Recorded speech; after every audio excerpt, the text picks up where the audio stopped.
Perlakuan kasar gitu. Jadi semena-mena mereka aja mau tindak kekerasan gitu ya. Jadi untuk kasarnya beda ceritakan. Ya seperti dipukulin gitu, dipukulin kalau ada salah apa sedikit dipukul gitu. Ini kan ironis bagi masyarakat ya, kita melihat sirkus yang keren, bagus, ya kan? Ya keren itu. Tapi ternyata di dalamnya seperti yang diceritakan tadi kan sedih, karena itu mengerikan dan itu nggak boleh terjadi lagi.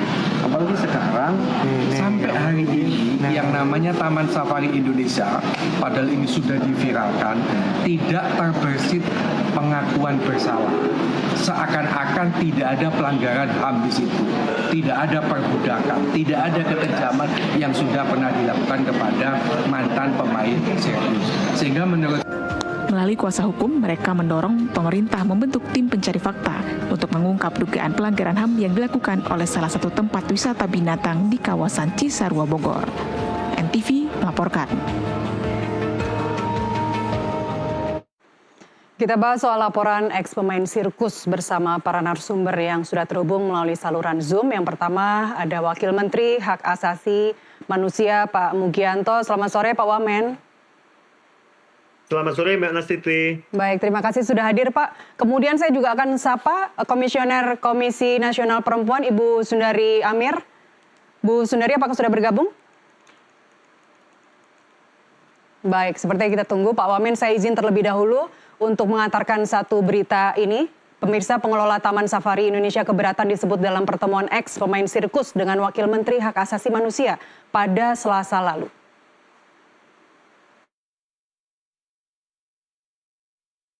Menurut Head of Media and Digital Taman Safari Indonesia Group, Vinky Santika, pengelola tidak memiliki keterkaitan hubungan bisnis maupun keterlibatan hukum dengan ex pemain sirkus.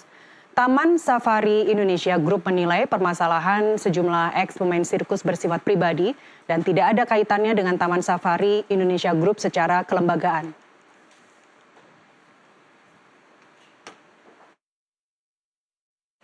Baik, kita langsung mulai dialog. Pak Wamen, saya mulai dulu dari Anda, Pak. Anda tadi dalam rekaman audio Anda mengaku sedih, Anda mengaku bahwa sesuatu yang indah ternyata di baliknya mengerikan. Sejauh ini sudah ada upaya apa yang Anda lakukan?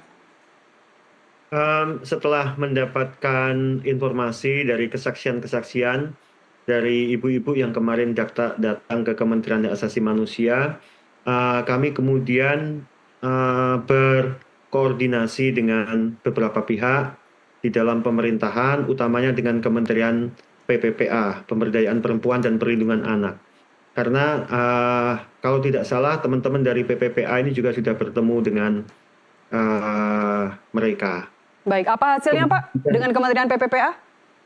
Kami akan mengambil langkah-langkah Mbak, tetapi yang paling penting karena informasi yang kami terima ini kan masih parsial Mbak. Masih informasi dari ibu-ibu yang kemarin datang ke kami.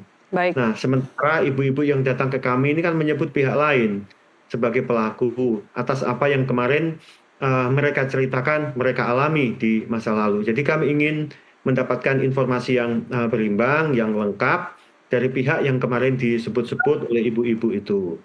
Jadi dan itu akan dilakukan secepatnya, mudah-mudahan minggu depan kami sudah bisa bertemu sehingga proses menuju penyelesaian itu bisa lebih cepat. Baik, jadi sejauh ini Pak, sejauh ini dengan Taman Safari Indonesia pun Anda belum bertemu atau dengan pihak Oriental Circus Indonesia?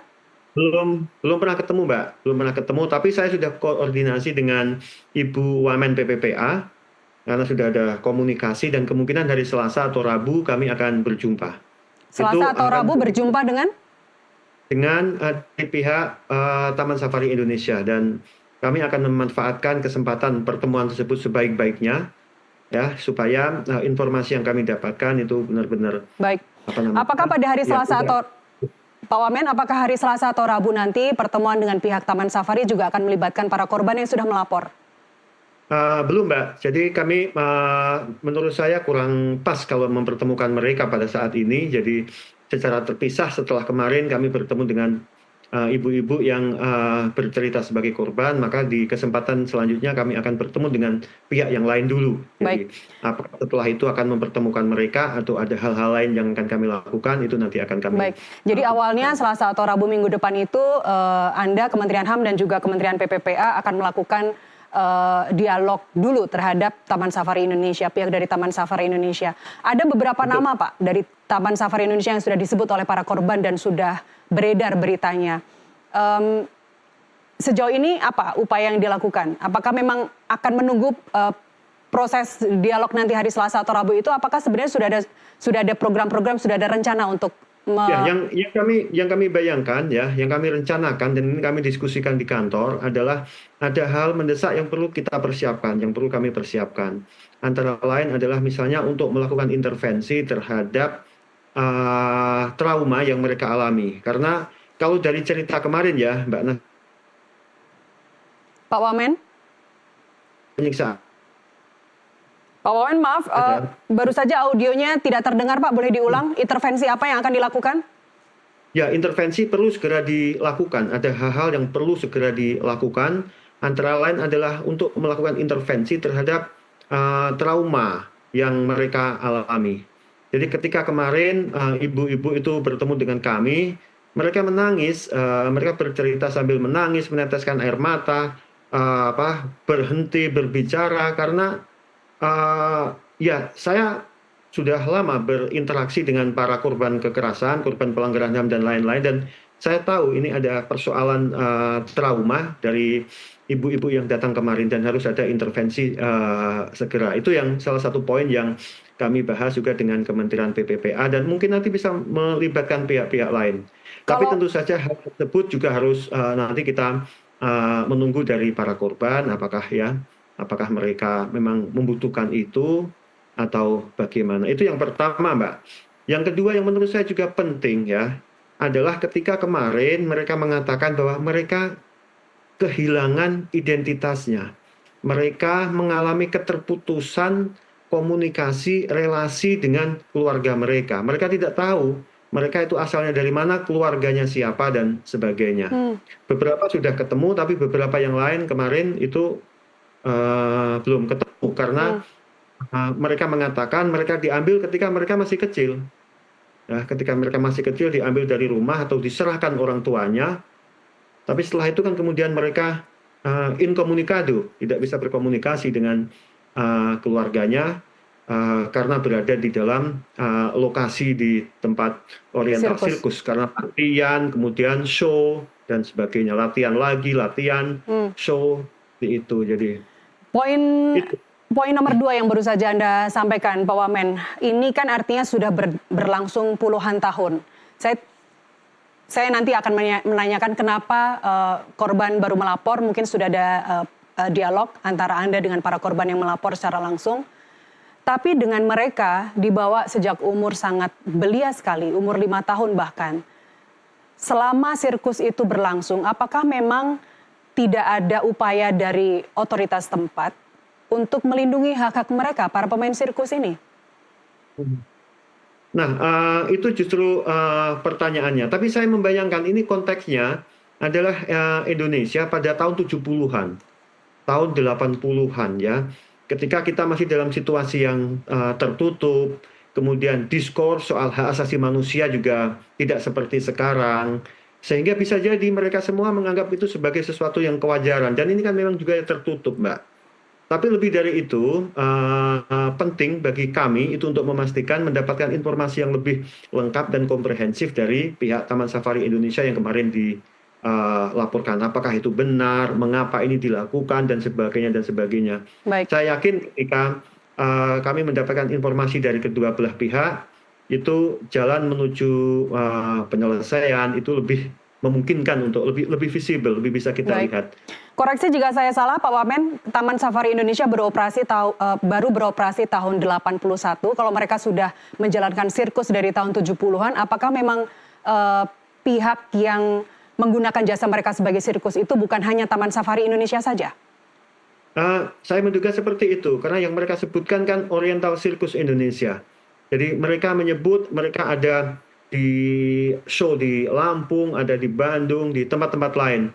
Nampaknya pada periode tersebut itu mereka memang tour. Mungkin seperti yang kita lihat sekarang ini, ada atraksi-atraksi sirkus di kabupaten mana seperti itu, dan itu sebelum ada Taman Safari Indonesia mungkin. Baik, apakah ini hukum tidak mengenal kadaluarsa, Pak Wamen? Apakah ini nantinya kita tidak ingin mendahului prosesnya nanti seperti apa, tapi apakah akan diambil keterangan juga selain dari pihak Taman Safari Indonesia dan juga selain Oriental Circus Indonesia? Kemungkinan ada pihak-pihak lain yang terlibat? Maksudnya siapa? Saya kurang tahu siapa yang terlibat. Makanya sekali lagi kami masih perlu waktu untuk melakukan pendalaman ya tentang hal ini. Tetapi menurut saya memang ini harus ada sinergi dan koordinasi berbagai pihak, dan terutama pemerintah, terutama kami. Kami ini kan kementerian, ya, Kementerian Hak Asasi Manusia. Ini kan kementerian yang oleh peraturan Presiden, oleh Bapak Presiden ditugaskan sebagai penanggung jawab ya urusan pemerintahan di bidang hak asasi manusia. Nah, kami harus memastikan ada perlindungan HAM, ada pemenuhan HAM seluruh warga negara. Makanya kami menganggap persoalan ini sangat serius. Nah, soal kedaluarsa dan sebagainya tadi ya, saya pikir itu nanti masuk ketika sudah masuk wilayah hukum. Tapi memang dari testimoni kemarin itu kan sudah terjadi lama, sejak tahun 70-an kalau yang kemarin disampaikan ke kami, ada 75 ya. Itu kan belum ada undang-undang hak asasi manusia pada waktu itu, karena undang-undang hak asasi manusia baru ada tahun 99. Tetapi kan pada periode tersebut kita sudah punya KUHP, Kitab Undang-Undang Hukum Pidana, di mana praktek-praktek yang kemarin diceritakan tentang tindak kekerasan itu sudah masuk delik pidana. Itu artinya sudah ada aturan yang melarang tindakan-tindakan tersebut dilakukan oleh siapapun. Baik. Tapi menurut saya kalau memang keluarga korban kemarin juga menyatakan soal aspek keadilan, ya, mereka juga ingin supaya pelakunya bertanggung jawab. Nah, kami ini kan eksekutif, kami bertanggung jawab melindungi, memenuhi hak asasi manusia. Jadi proses hukum kalau memang korban menghendaki ya monggo silakan ditindaklanjuti. Baik, pengakuan dari para korban tadi juga Anda mengatakan bahwa ini sangat tidak mudah untuk menyampaikan masa lalu yang sangat menyakitkan. Mereka mengaku pernah dipasung, diikat pakai rantai besar, kemudian juga disetrum, dipaksa untuk menelan kotoran gajah. Ini kan semuanya sangat berat untuk disampaikan. Tapi proses dialog akhirnya kemarin juga disampaikan kepada Anda Pak Wamen. Apakah juga mereka selama ini memendam cerita ini, ada alasan khususnya? Tapi jawabannya ditunda dulu, Pak Wamen. Kami kembali usai jeda, pemirsa tetaplah bersama kami.